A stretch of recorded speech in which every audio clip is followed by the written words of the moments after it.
it's time of big changes, and we are part of it as Alternative for Germany. America has made the great difference now with the election of Donald Trump. But the best I can see is that for AFD, in order to really change the face of German politics in 4 days, which is what we're all hoping for, because it will also help support what Trump is doing here in the United States, and then we can finally get rid of the evil people that are running the UK, and we can topple Macron in France and all the rest of it. It literally has to be a domino effect like that. I weep for the next 5 years in the power centers of Europe, because I don't see that much is going to change. And what I do see coming is, a massive wave of just raw money printing and militarization and conscription, and they're going to throw you all into the meat grinder of Ukraine. And Trump is like, yeah, I'm not doing that. So if y'all want to do it, have fun, but we're not funding it anymore. They believe they can now take over this role of the United States and go alone against Russia in Ukraine. And this will really be the end of the European Union. This will be the end also of wealthy Europe. And it's up to us Germans now to get on board of the new Trump train and try to be part of this negotiation process, bridging this divide that has been created by Biden to separate Germany from Russia. Using Wi-Fi without NordVPN could mean sharing your private stuff with more people than you think. NordVPN. Online security starts with a click. When tyranny becomes law, rebellion becomes a duty. So said Thomas Jefferson. Go to bit.ly/lawful tax protest or bit.ly/make war history and find out why it is a criminal offence to pay central government or local government taxes in the UK. bit.ly/lawful tax protest or bit.ly/make war history. And let's make war history. Hey everybody, I am joined by Dr. Rainer Rothfuss. He is an MP for the AfD party in Germany, and also by the inestimable Tom Luongo. And we're going to be having a conversation about what is going on in Germany and in Europe. We're recording this on Thursday, the 20th of February, just past 8 o'clock UK time. Hi, Tom. Hi, Rainer. Thank you so much for making yourself available. Rainer, this is the second time you've come on my channel, and I invited you back on because I thought it'd be a good idea to get you with Tom. Do you want to say a little bit about who you are and what you do? Just a few sentences, and then we'll go to Tom. Yeah, first of all, thanks for having me again, Rich, and nice to talk to you also, Tom. I'm representing Alternative for Germany in the German Bundestag. That's our parliament since the 2nd of March 2023. And I'm going to be re-elected now in the ongoing federal elections of 23rd of February. I'm a third on the list of the Bavarian branch of Alternative for Germany. So that means that from 13th place, I was forwarded to 3rd place, even though I behaved not really properly in terms of political correctness in German terms. I met Dmitry Medvedev, the former president of Russia, last November, and I was heavily criticized for that in the German media. But I see my role as a peacemaker, and I'm not talking about the gun that you Americans are familiar with.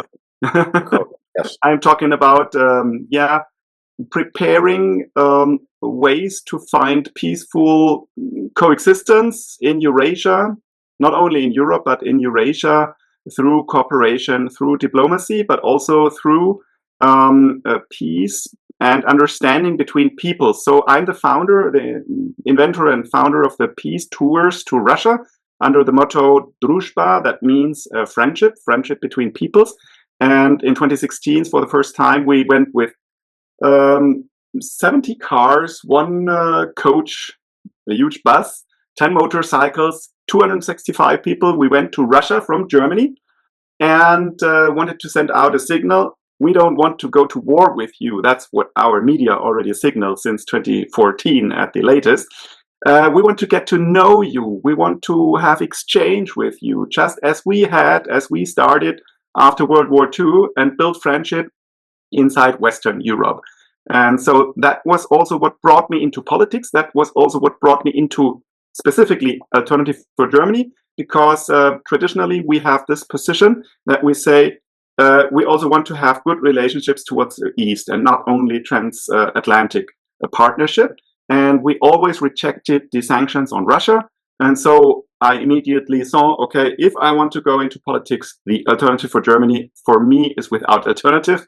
And I was also well received in that party and promoted by the basic of our party, the basis of our party, and granted with that, confidence or with that trust that I can represent now our party members in parliament. And I'm very thankful for that. And I feel that it's time of big changes, and we are part of it as Alternative for Germany. America has made the great difference now with the election of Donald Trump, but we are part of this great change, and I'm looking forward to be part of it. Yeah. Yes, thank you. And the elections are on Sunday, the 23rd of February. Thank you, Rainer. Yep. Well, I'll also start off on going Tom Luongo. You all who are veterans of Rich's channel, you know that I write for right under the banner Gold, Goats, and Guns, and I also write for Newsmax on a monthly basis as well. What I focus on the intersection of geopolitics and finance and how those two things are really mirror images of each other, and you can usually find out what's going to happen next geopolitically by watching the Capitol vote first, and then see how those things interact with each other, and then of course. And I live by the motto that personnel is policy. So it's always nice to hear someone out of the European political establishment whose name is like not Viktor Orban saying, "Hey, we need peace in between Europe and Russia." And because at the end of the day, that's what we're all hoping for. Politically, I'm a libertarian. At this point, I'm in many ways almost post-libertarian because my libertarians have gotten like completely loony around the bend. So in a purity spiral. So I'd like to start this conversation, if you don't mind, Rich.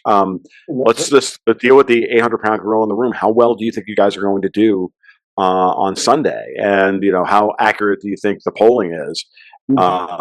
I've watched German politics for a long time with a very, very careful eye. I've been covering AfD on my blog and in my work for probably 7 or 8 years now.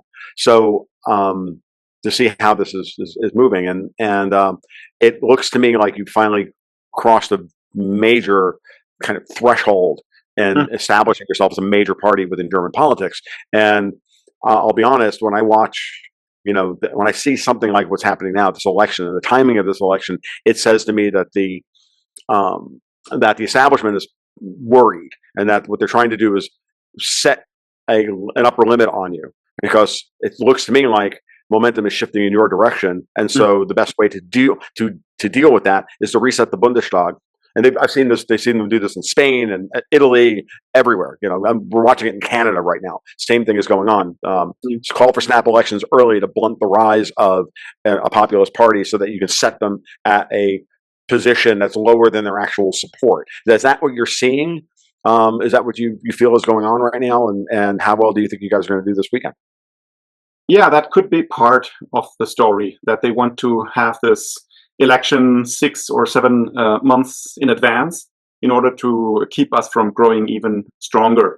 But if we look back in our election history, in 2017, we had 12.3% in the federal elections, whereas 4 years earlier in 2013, we failed with 4.7% to get into parliament. We have a 5% threshold that parties need to trespass. And in 2021, I was very disappointed because we scored even lower. We went back to 10.2% from 12.3%. And that really astonished me, because we were right in the middle of the COVID policy crisis, the pandemic.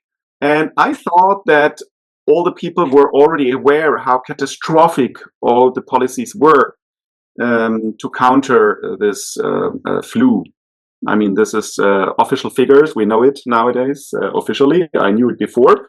But we even descended in our scoring in the 2021 federal election. So I was very disappointed. I said, okay, forget about the Germans. They are back to sleep. No progress. And then in 2022, we rose quite high. In 2023, end of 2023, we were at around about 23% in voter support in surveys. And then they came up with a certain PSYOP, Correctiv, that's an NGO, which is, of course, not really non-governmental, but it's funded by the government. And it ran the Potsdam story. So there was a meeting where Martin Sellner, they say right-wing activist or extremist, who dares to think about remigration concepts. And he just read from his book in a gathering of a few entrepreneurs and parliamentarians, and there was just one member of parliament from Alternative for Germany there, and 2 or 3 other party members, and 4 or 5 of CDU.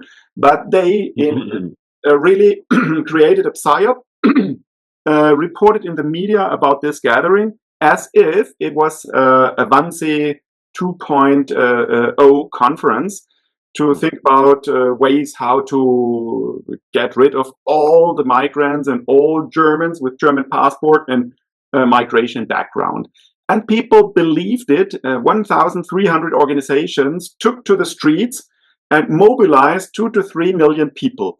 And really, when I went out on the streets, I felt like a criminal as people looked at me. Before it had already gotten a little better, people got used to existence of Alternative for Germany, but all of a sudden we were the reborn National Socialism of the 1930s for the people. And so that brought us down just before the elections for the European Parliament to 15%, and that's what we scored then. And I expected, to be honest, such a PSYOP again before the federal elections, but as they have been called in earlier, there was obviously no time to launch another big PSYOP. So now we got back to, let's say, 20 to 22% in the surveys, and that's what, supposedly we will also score in the elections this Sunday. Well, I want to say, Rainer, that I apologize as an American for funding that PSYOP against you, as we found out through USAID and National Endowment for Democracy and all the other literally fascist organizations that we have up till now previously funded to an obscene amount of money. Thankfully, that's now on the wane. That's my because by my calculus, knowing full well that it looks like a lot of the minor parties are not going to cross the 5% threshold. This really comes down to like a 4-horse race between yourself, the CDU, the Social Democrats, and the Greens. And I think everybody else is going to have a real hard time crossing the 5% threshold. And so now I guess the question is, and has been on everybody's mind, is has there been a thawing between the CDU and AFD even at the state level? Even at the, I know, for example, I know that Friedrich Merz is, he's like Angela Merkel in, a suit, and as far as that's concerned. But, underneath that, I've been hearing rumblings of a lot of CDU and CSU members who are just, who are fed up with the firewall, fed up with the cordon sanitaire, and want to get onto, and can see their parties being destroyed. So now the question I have is, depending on how this breaks, right, looking at the numbers, the best I can see is that for AFD, in order to really change the face of German politics in 4 days, which is what we're all hoping for, because it will also help support what Trump is doing here in the United States, and then we can finally get rid of the evil people that are running the UK, and we can topple Macron in France and all the rest of it. It literally has to be a domino effect like that. By my calculation, I'm thinking you guys have to hit somewhere between 28 and 30% to make it impossible for them to circle the wagons, form some terrible coalition, and, enslave the country with 3 parties that nobody wants running them, right? Again, that's really where the thrust of my original question was, do you think you can do you have a feeling like you'll overperform even by a couple of points on Sunday? in the 23, 24, even 25% range as opposed to 20 to 22. Because I think that will change. That could change the calculus for a lot of members of the other parties if they underperform, and that we start to see, some defections. So, especially with the amount of pressure that Trump is putting on externally, bringing over Elon Musk, bringing over, other members of the American establishment. Because if you look at it, I'm literally just reading my feed off of for my patrons now, looking at that JD Vance and company. They're literally at this point saying the whole German army, letting everybody know the whole German army is subsidized by the Americans, and we're breaking open all these old fallacies, these old illusions about who actually runs what around the world. And so if the United States is going to pull all their support for the German military, how would you, I don't know how Germans feel about having someone else fund their military. I know how we would feel as Americans. We would not be happy about this at all. And so I wonder how close the whole country is to just finally saying that's enough. Enough is enough, and we're going to move forward. I don't have a sense of that. I'm here in Florida. I can't. I can only get a small feel for that. I'd love to, hear what you have to think about, even if it's just speculation on your part. Yeah. Well, first of all, I would like to describe the situation we are in here in Germany. We are, as society, completely controlled by mainstream media. There is a bubble of, let's say, 10 to 15, maximum 15% of alternative media consumers who know what is going on in Germany and who support the Alternative for Germany for that reason, for understanding the manipulation, the deep state structures, etc. But let's say another 5% support us because they are just fed up with the policies of the other parties. But there is something like a glass ceiling which keeps us from growing much stronger at the moment. You wouldn't believe it, but the power of the United States to have influence on our society and also on the ways of thinking, of deciding, of political choices are limited. The power exerted upon Germany was limitless, I would say, in the times when you had a globalist government and it was perfectly in tune with our globalist government. Then our politicians just went to Washington and asked for permission to do this or that. And if they wanted to blow up our pipelines, our Nord Stream pipelines, oh, fine, go for it. But now, as we want to have change in Germany and the powerful United States, the powerful Donald Trump, Elon Musk, JD Vance, are trying to exert influence on us, then they built up a firewall to protect people from changing their minds. So all of a sudden, inside the German realm, we find ourselves behind the same firewall together now with Donald Trump, JD Vance, and Elon Musk. And still we are divided by the rest of the society. So they are being the United States. From early in the morning till late in the evening, you hear criticism of what Trump is doing now to end the war in Ukraine, etc. It's really crazy. People are totally under control of these media and the deep state, which of course needs this instrument to keep people in support of their policies. They are doing everything possible to discredit not only the Alternative for Germany, but now also the American government. And this needs to be ended. This needs to be broken somehow. So I even joked with some friends yesterday evening and said, we should go to Washington and say, come on, you won World War II and we are not yet sovereign. You all know it. So please take over German government for the next 10 years, clean up here, build a Doge branch for Germany, and sweep everything out, every rest of the deep state, drain our swamp in just as you are doing in the United States. And after 10 years, we will be ready to take over in a real democracy where we have authentic media where we have real choices for the population because they know better what is going on in this world. I'll be honest with you, Reiner. I don't think Trump would scoff at that offer at this point. But to do with the United States. Unfortunately, I think he has a lot on his plate right now. You're helpless. You're helpless. Reiner, you could say after Canada, Germany could become the 52nd state. Well, what I was going to say is, I asked you all those questions, just for 10 years, and then we are ready to go on, stand on our own feet.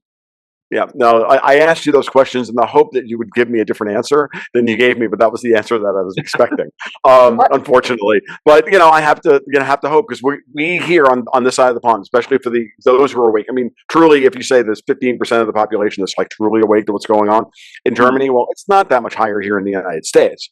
We just have a really obstinate streak in us, and I don't presume to well, our situation is worse than yours. I don't presume any of that in what I'm about to say, but folks, it's pretty bad over here in a lot of parts of the country. And I interface with Europeans who come over and people from around the world. They come over and they're shocked at the state of what the cities look like and what the level of infrastructure and everything else. They're like, this is the United States. Why does it look like Nairobi? Like, what's going on here?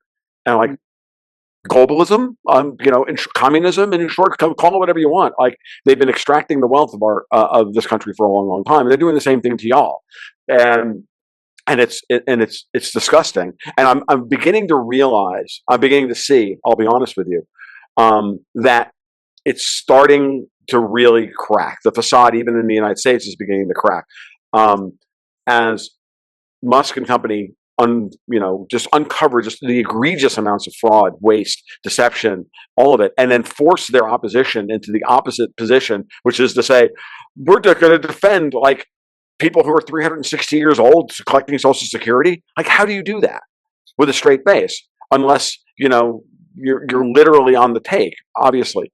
So I understand. So I was hoping to hear that we were a little farther along in Germany than we are, but it's sadly where I think we are. And it just seems to me that this election cycle, y'all are going to do very, very well, and you're going to be a very strong opposition party, but that the firewall around the existing, German deep state is going to stay. I mean, I see the same problem in Italy, for example. I know, for example, that President Sergio Mattarella, who constitutionally has almost no power, but seems to act as if he runs the country.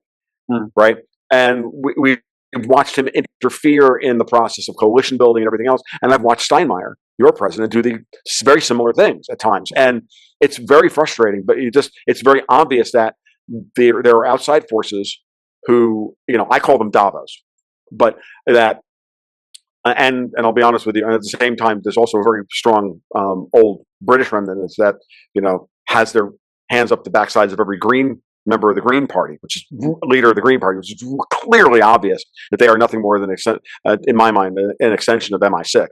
And that's why there's still this push for war, and now we're going to do,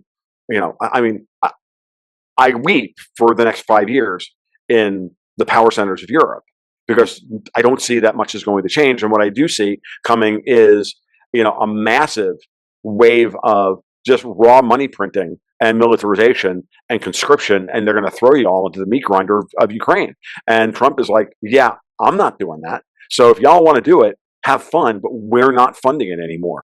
And I'm looking at Donald Tusk, the prime minister in Poland today, is screaming, okay, enough talk. That's it. Let's finance our aid to Ukraine with Russia's frozen assets. Let's strengthen our air policing and Baltic sentry of EU borders there, of course, to try and create some kind of international incident to invoke NATO Article 5. And then let's swiftly adopt new fiscal rules to do fiscal consolidation of the entire continent under the EU rubric, which is terminally corrupt, sclerotic, and everything else. And so, that's what I'm sure that's what they were talking about at the EU Commission meeting earlier in the week, which was, after Vance came in and basically told them, look, y'all are a bunch of Nazis, and we're not going to be friends anymore, which is and that's my interpretation of everything that's been going on. And I wish you all the very best of luck fighting the fight that you have, because it's clear now that as a party, it seems like you're moving in the exact right direction. And of course, you're fighting against a much more powerful opponent than you are, which is a very difficult position to be in. It feels so good also for me personally to be approved by contemporary politics to be right. So all what we have always claimed and what we have suggested is now being proved right by Donald Trump taking exactly the measures that we were asking for, that we were suggesting. And I think we are in a time of really great and pivotal changes through Donald Trump's bold way of handling this conflict in Ukraine, which is a really an essential conflict of our times, as it shows how the West has tried to encapsulate itself, to close borders, just as the Soviet Union, the Eastern Bloc, the Warsaw Bloc did in the times when it was just not able to compete any longer with the thriving, open societies of the West. Now it's the BRICS countries that are developing so fast, and the West tries to defend itself and therefore closes its encapsulates itself and puts sanctions on different countries which are deemed to be competitors. And what does Trump do? He just takes a needle. He makes the bubble of the West burst, this encapsulation. He collaborates directly, he negotiates directly with Russia and proves the Europeans wrong, who always said, you cannot have diplomacy with Putin. It's impossible. And he just picks up the phone and does it. And so he breaks this Western isolation. He builds up new partnerships.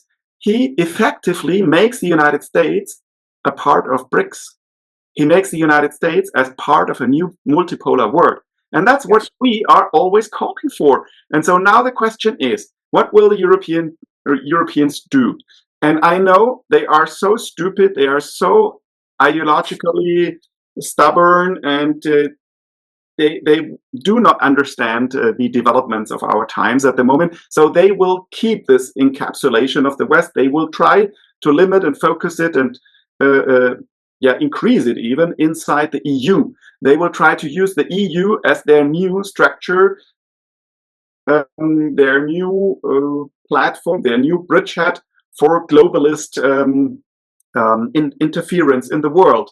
They are already tried to form the northern group of the 11 countries who want to go on supporting Ukraine by delivering weapons, but now it's the EU on board. As you said before, 700 billion euros of funding for weapons for Ukraine. This is crazy. And our foreign minister, we always call her, she also only acts as a foreign minister. She's not a real foreign minister. She has no understanding of the world, and it's really a difficult personality in our government.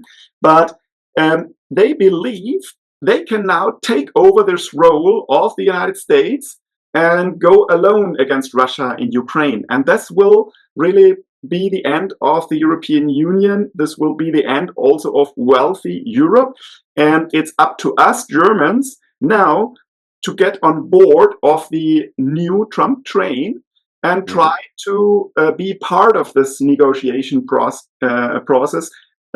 bridging this divide that has been created by Biden to separate Germany from Russia. And this is my hope, that we can keep the ties to the European Union, get on board of the Trump-Russia cooperation process, settling the Ukraine conflict.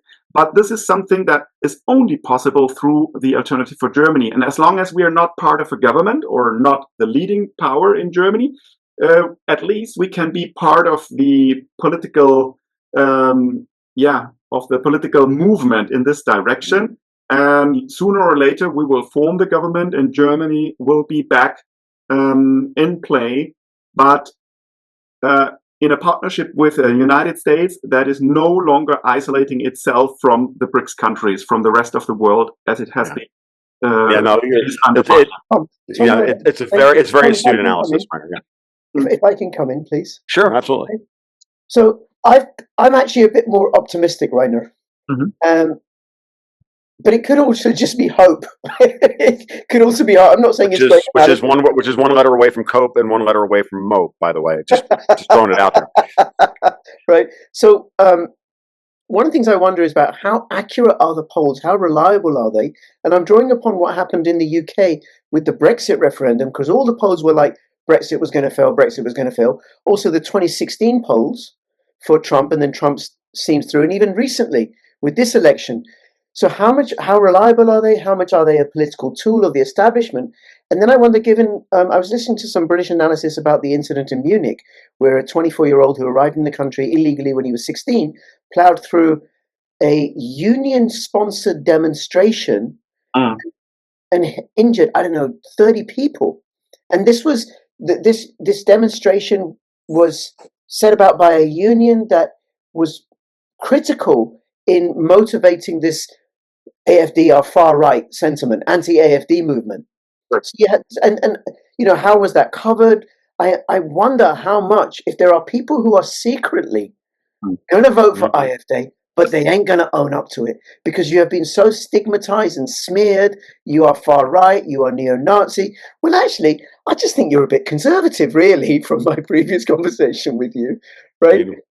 Where none of us, not even the right and not even the quote unquote far right in America, looks like anything like what the conservatives looked like in the 1960s. I mean, like Barry Goldwater today would literally be, handing out Nazi swastikas on the street corner in the way. But then again, we live in a political age where everybody to the left of, right to the right of Karl Marx is a Nazi. So it's very, very difficult to. So what I'll say, just before I'm going to turn it over to Rainer real quick, but I'm going to tell you what I've seen so far is that the German polls have been fairly accurate, and in the past, and while like the major establishments like INSA and Forza tend to underplay AFD by a couple of points, generally speaking, they're all within 1 or 2 points of being accurate with the final results. Yeah. Rather, Forza needs to underplay our results, not so much INSA. But I would say that the past shows that the polls were often quite accurate. There are some exceptions where you could see that they even overplayed the role and the support of the Alternative for Germany to scare people in a way that they feared, the Alternative for Germany will be the strongest party. Now, I don't vote for the Liberals or the Green, but I support the strongest opponent of Alternative for Germany, just to not allow them to be the strongest party in the final outcomes. So in, for example, Sachsen-Anhalt, in a federal state, we had this case where the Alternative for Germany, in the end, turned out 16 percentage points weaker than predicted. And there you could clearly see, they used the surveys as a tool of fear-mongering and scaring people away from supporting smaller parties and to make them gather behind the biggest competitor of the most important competitor of Alternative for Germany. But there is a second question. Admitting that, survey results and final election outcomes are quite similar in Germany in federal elections usually.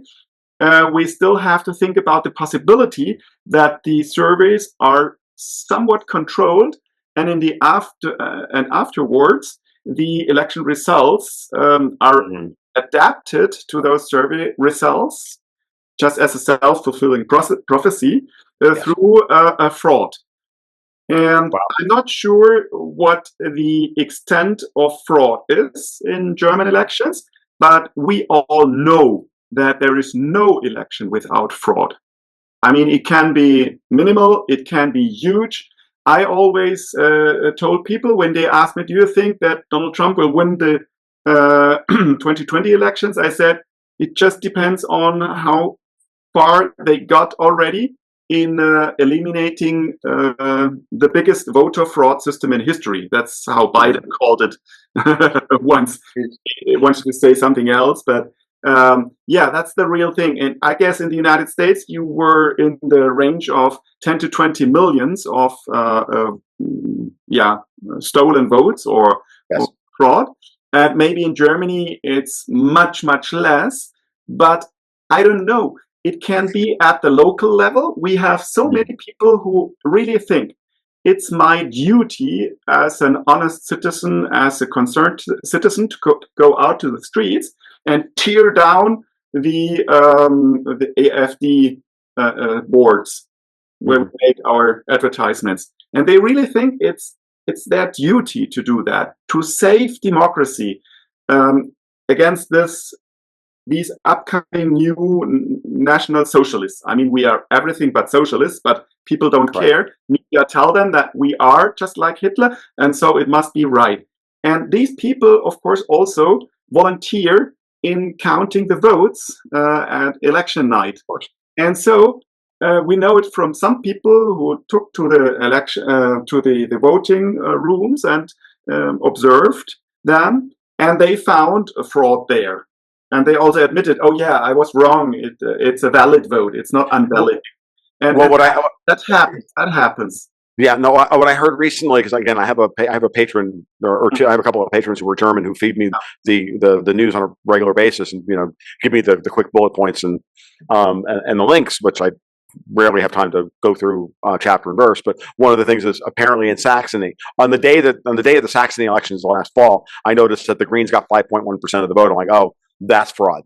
The fraud there is to ensure that the Greens got over the 5% threshold so they could qualify to be part of the government. And I see that again now with the FDP, the Liberals. Oh, they're used, yeah. And the BSW, well, let's see. But the left party now miraculously doubled its survey results. Die Linke is up to 5% again. Up to 6 to 7. Wow! Yeah, that's where the fraud is, Ryan. Yeah, that's where the fraud is. She's at the 5% level at the moment, so you have no idea what will happen Sunday evening. And the FDP also miraculously is back to 5% now. And of course, there would be a major interest for the system to keep these parties inside parliament, because otherwise their seats would be redistributed proportionally. So 30% of the seats would go to the CDU, 22% would go to the Alternative for Germany, and so on. And so with a voting result of 22%, even of 22%, we could reach the threshold of 25% of the seats. Right.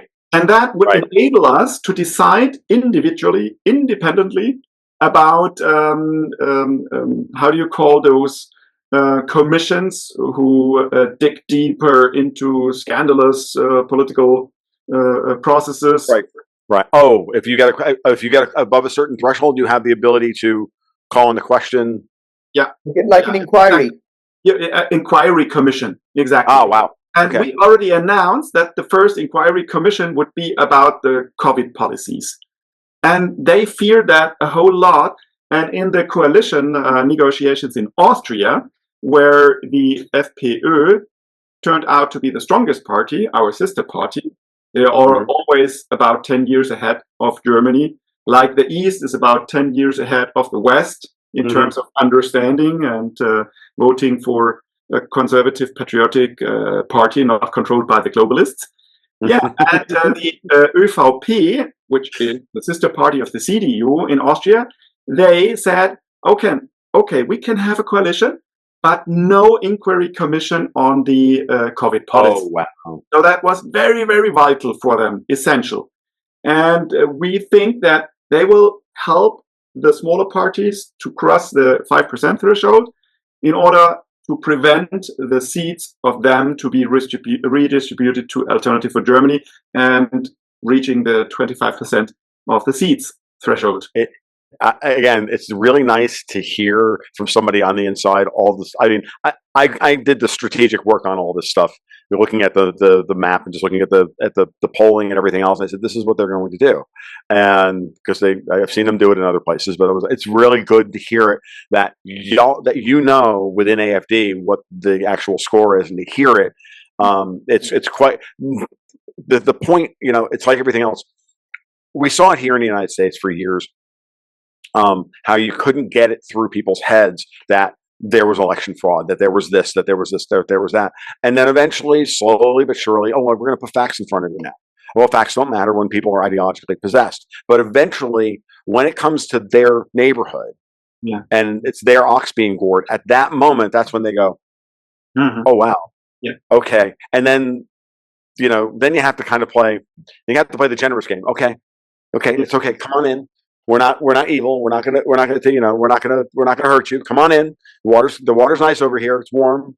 We like you.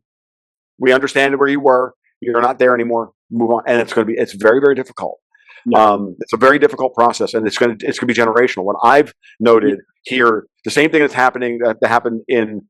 same thing that we saw happening in the state elections in September in Germany, where the 16 to 21-year-old cohort broke so hard for y'all. I was really edified to see that same thing happen here in the United States in the election in November. And it tells me that the media hold, that media bubble that that classic media bubble that you described so eloquently earlier, it's no longer, the kids are not they don't interface with information that way anymore. And that means that they know that this is their last hurrah. The globalists have to get this done in Germany and extend it, pretend. And what they're hoping, I believe, is that there's still this mindset that like Trump is a one-off and that they'll be able to get control of the United States in 2020, 2028, 2029. I got news for you folks. They're never getting control of the United States ever again. We're gone. Okay. But they can't, they're coping. Their cope is, let's just wait them out again, because that's what we've always done in the past. Yeah. So I think what they're doing in Germany is the exact same thing. This election, they're going to rig it or, massage it in a way that's to their best advantage. And it's going to last 18 months to 2 years. If they try to go to war directly with Russia over Ukraine, this is what I see from the outside. I don't see Germany going along with this. And I don't see this coalition, any coalition they cobble together, surviving. They've got ways of doing it and holding on to things in the UK and France because of the election system there, the vagaries and the quirkiness of those things. But the German election system is different, and they're really banking on, I think, just the natural conservative. I guess conservative is maybe the wrong word for it. The natural inclination for Germans to not rock the boat, to approach change, methodically, I guess is the best word for it, as opposed to as an explosion. But we've seen in the past that if you can't, it's going to explode at some point. And the demographics are shifting against them. So help is arriving in the United States. I think you've probably, in my mind, I think you've probably got about another 4 to 5 years worth of, party building, consensus building, trust building to do before you're going to be able to just walk in such a way that into power that they won't be able to stop you. That's my read on the situation. I wish it was different. I agree with you, but in those 4 or 5 years that we still need to take control, like you managed in the United States, we need as much support as possible from the United States, where those forces already managed to take over power and to give it back into the hands of the people. We need support like that Viktor Orban gave to our chancellor candidate, Dr. Alice Weidel, when he invited her and displayed it like a state visit. We need support. I know you need that support. What I can tell you in the short term, we need interference like J.D. Vance did. His speech at the Munich Security Conference. That's awesome. It was truly amazing. Amazing, really. Everybody, all the media is writing now about the speech. Yes. They could have just ignored it, but they got on board of it. They discussed it. They smashed him, they criticized him. But that's the way they launched a debate throughout society. And that is the way how really the United States can support us. Your fighters against globalist control can support us. We need support. There's another way we can support you, which is far more, which is just as effective. We can remove all the financial support. Mm-hmm. The best way for us to fight this fight on your behalf is to fight it for ourselves. Yeah. And to just strip away all the fraud, to strip away, so I don't know if you've heard this. I don't know if either of you heard this, but yesterday, Pete Hegseth put in an order to the Department of Defense to cut as a down payment on Trump saying, hey, Russia, China, why don't we all cut our defense budgets by 50%? And Hegseth had said yesterday, order through the DOD, you will find ways to cut the budget by 8% a year for the next 5 years of the Defense Department. The United States. He's already put that on the table. Did you say 8? Or 8%. 8% per year for 5 years. So that's a roughly 40% reduction. Yeah, that's roughly a 40% reduction in defense spending. That's what he's signaling. That's how much fraud there is within the Defense Department. Yeah, that's as of right now. And it also means that bases are going to close around the world. Excellent. Yeah. And I mean, J.D. Vance, not only in Munich, but already before said, should you ban X from European Union, like he did with Russia Today and Sputnik, then we will question NATO, because we have created NATO to defend our common values. And the core value is, of course, democracy. And the fundament of democracy is free speech and free press.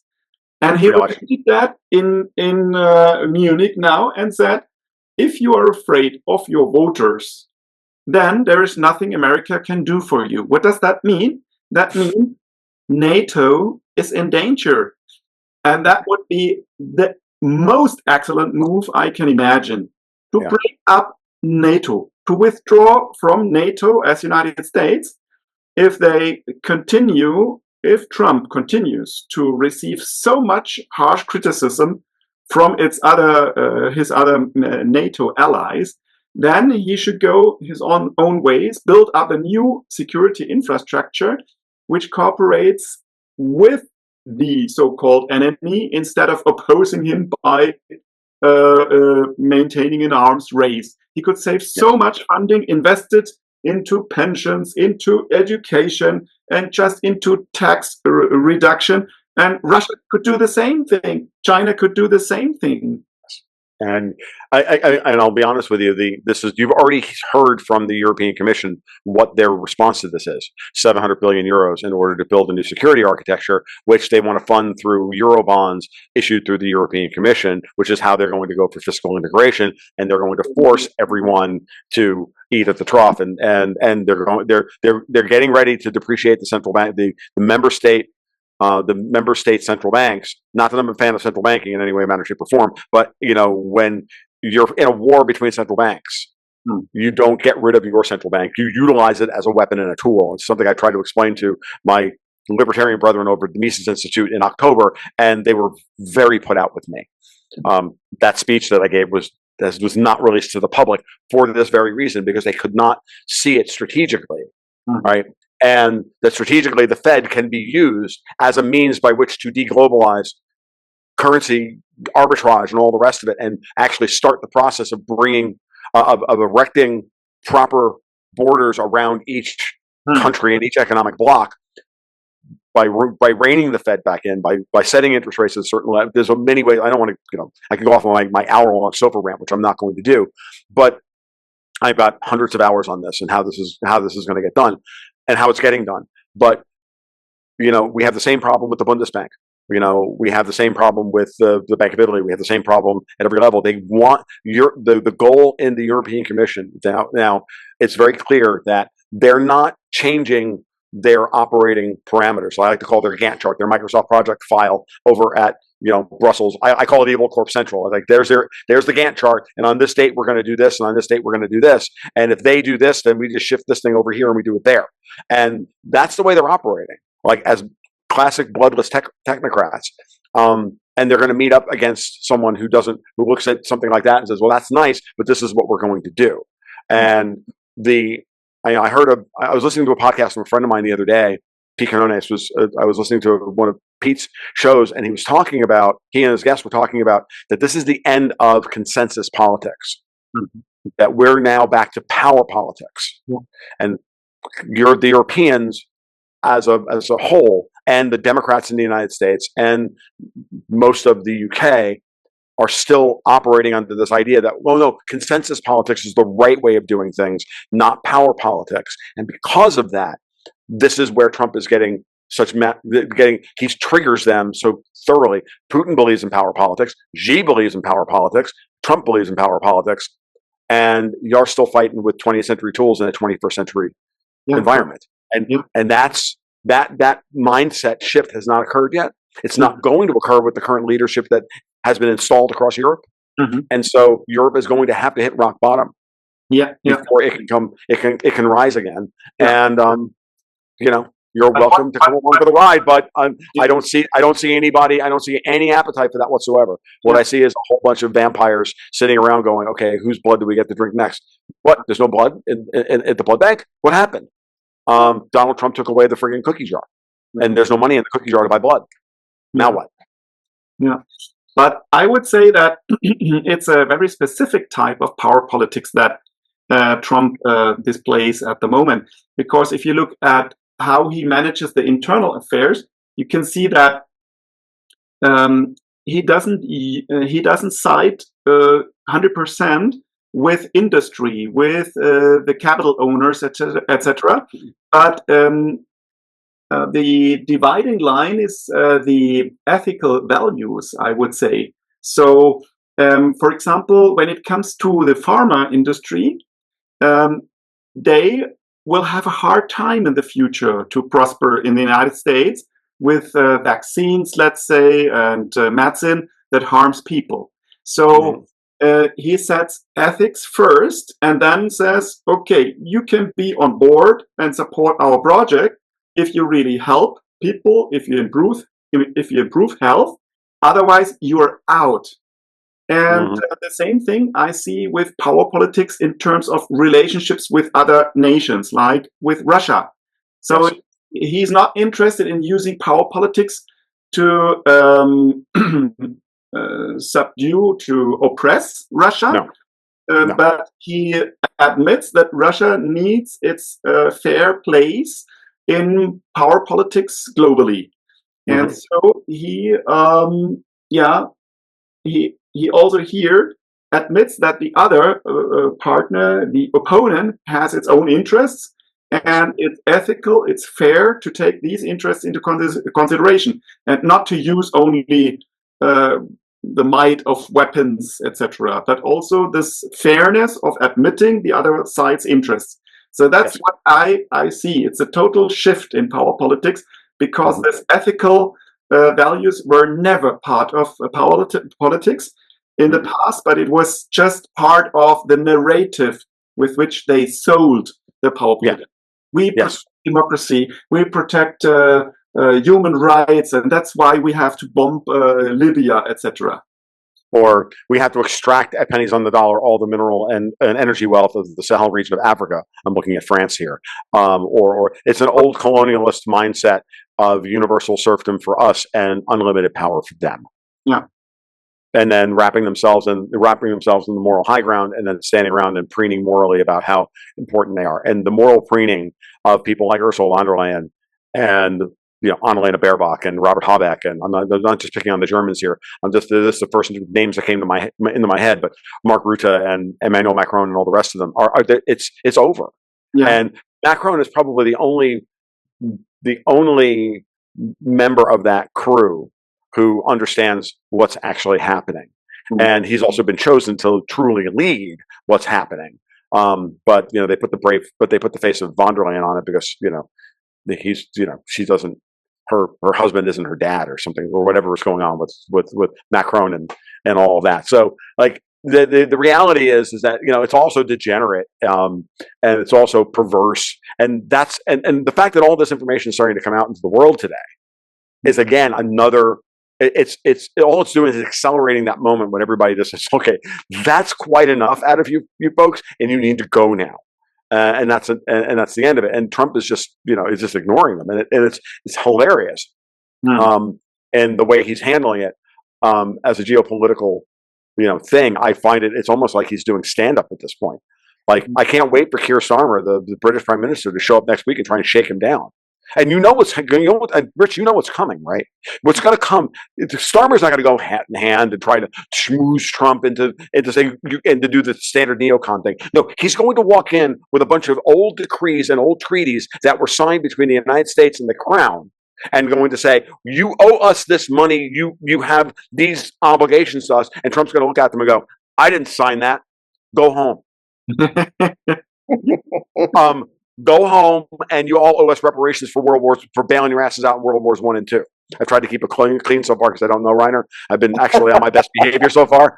Normally, I swear like a freaking bloody sailor. But yeah, that is going to be the text of that meeting. If it's not, I'm going to be shocked to the gills. I think that's what's coming, because Trump even said it. He's like, so he was asked by a member of our media, I don't know if you guys saw this or not. I was like,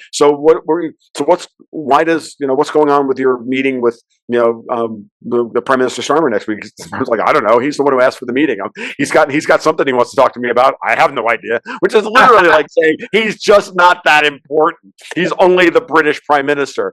He's just some dude. He's just the governor of that frankly shitty little island over there.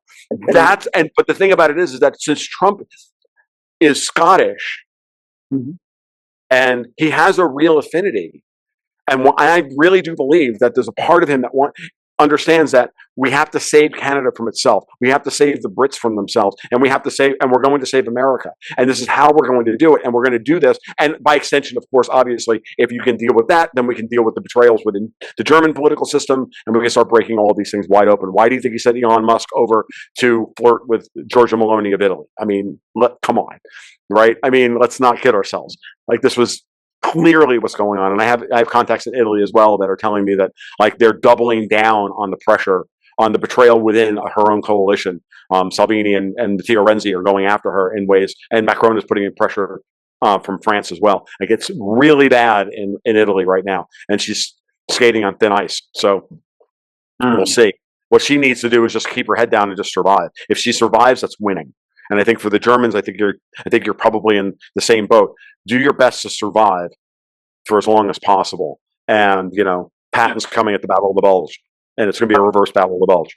But in Germany, there are forces who even try to forbid Alternative for Germany to eliminate the party totally. Of course. And should that happen, then please remember that Germany is not sovereign. Has never been. Oh, I know. Well, I have that's actually interesting. Keep up this force, because without Alternative for Germany, we are lost. There is no alternative. I have a question for you. There is no group of people who are bold enough to stand all this storm and fire and shit that hits the fan and is spread on top of us. We just don't care. But there is no other group of people bold enough to stand that. And if they eliminate us, if they forbid us, and there are already motions and have been presented 2 weeks ago in Parliament, should that ever happen, we are lost. Then you really need to interfere. So, Reiner, I have one last question I hope you can answer on this. It's a little one. It's actually about this. It's something I've always wondered about. What do you think? I understand that they have to pass a resolution in the Bundestag. Yeah. Correct, and then it has to be ratified by the Bundesrat, the German upper house, and at that point it goes to the Constitutional Court to find out whether it's constitutionally. For this particular thing, is the Constitutional Court? What's your feeling about the Constitutional Court's role here? Yeah, usually the Constitutional Court doesn't need to check a law. Just if a party, for example, a major party, calls for the revision. And there are also laws that can be decided by the Bundestag alone. But as soon as the competences of the federal states are addressed by a certain law, then the federal states must have a say. So they need to approve the law that has been decided before by the federal parliament, Bundestag. And then the Bundesrat, which is the executive side of the federal state governments, they have to agree in a majority vote that this law is valid. Otherwise, it is being sent back to federal parliament. Then you need to find solutions through a negotiation process. But some laws cannot be decided without the approval of the federal states in the Bundesrat. Okay. Yeah. Okay.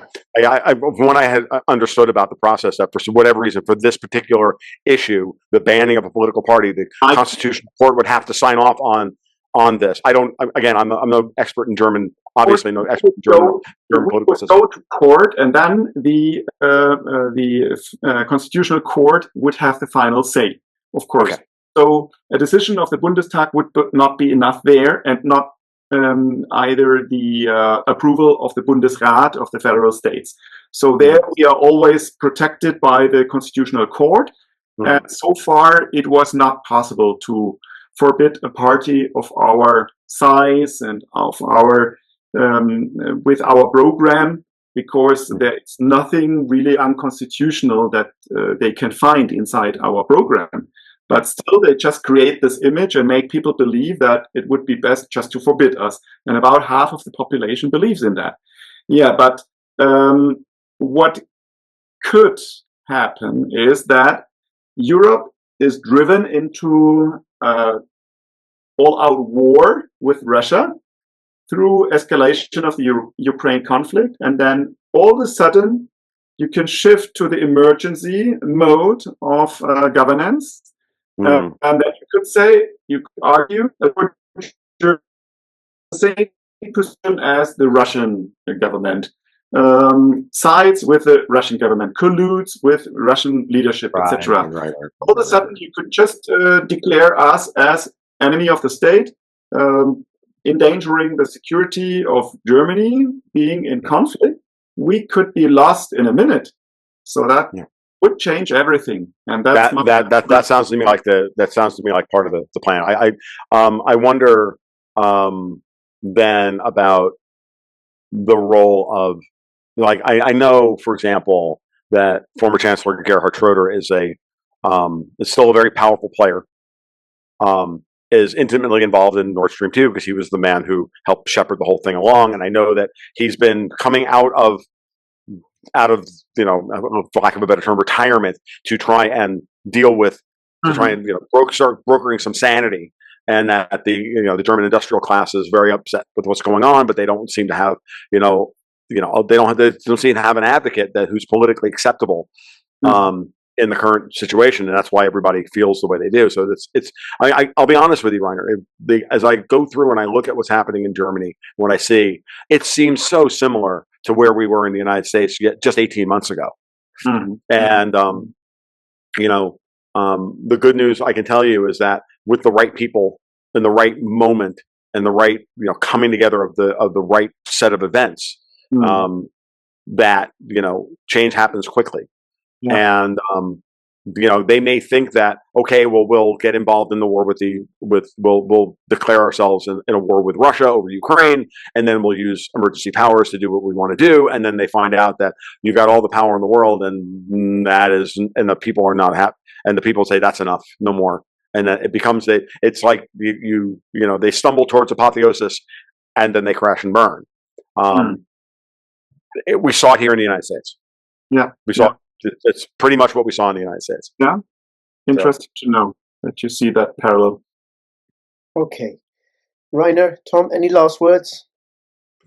Other than this has been lovely. Thank you so much for taking the time this afternoon. I really enjoyed being able to actually interface with an actual German politician about something that has been one of my one of my weird obsessions over the last 7 or 8 years while I do this, which is German politics. But so thank you. Yeah, and I enjoyed very much to see that we have people in the United States, in UK, in Germany, former enemy countries, working now together on reshaping the planet in a multipolar, in a peaceful way. And it's great to be part of that movement. And I can just encourage everyone, no matter where you are in UK, people watching, or in the United States or in Germany, get on board. We need every one of you. Yes, get on board, stand for peace. Tom, thank you so much. Rainer, thank you so much. All the best for Sunday. And everybody who's watching, please share this far and wide. Thank you so much. And between now and when I see you next, let's stand for peace. Tom, Rainer, and Rick signing out. All the best. Bye-bye. Thank you so much. Bye.